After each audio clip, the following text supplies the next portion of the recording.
Assalomu alaykum hurmatli foydalanuvchilar. 3-sinf matematika 112-mavzu to'g'ri to'rtburchak va kvadratning yuzi mavzusidan uyga vazifalarni ko'rib chiqishni davom ettiramiz. 9-misol hamda 10-masala uyga vazifa. 9-misolda aralash massa o'lchov birliklari berilibdi. Birinchisida, ikkinchisida uzunlik o'lchov birliklari. Hisoblashimizni soddalashtirish uchun, oson bo'lishi uchun eng kichik o'lchov birligiga o'tkazib hisoblaymiz. Bu yerda tonna, sentner, kilogramm berilgan. Eng kichigi kilogramm bo'lganligi uchun kilogrammga o'tkazib olamiz.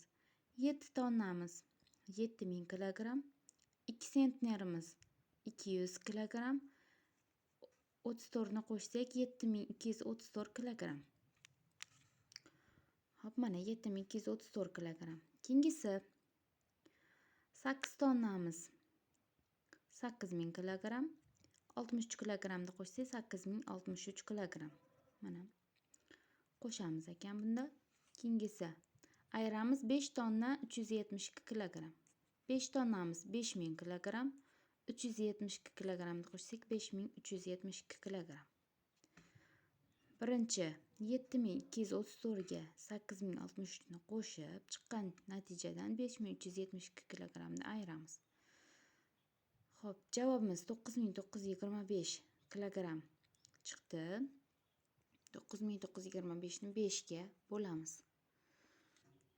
1985 kilogramm natija hosil bo'ldi.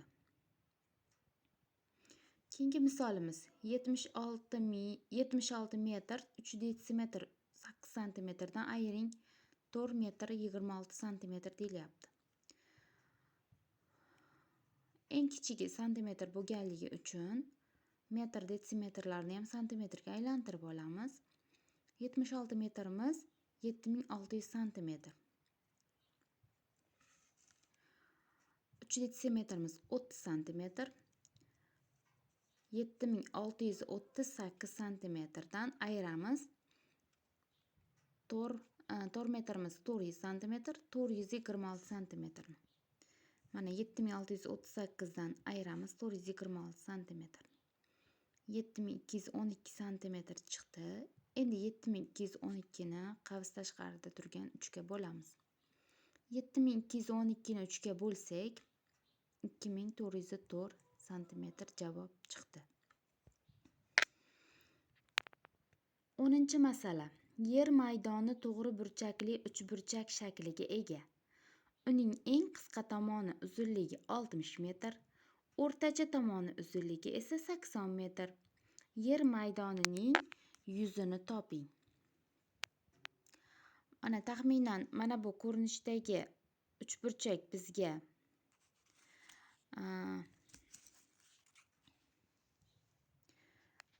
uchburchak aytilyapti. Mana hozir to'g'ri burchakli deyilyapti. Mana to'g'ri burchak. To'g'ri burchakli uchburchak bo'lganligi uchun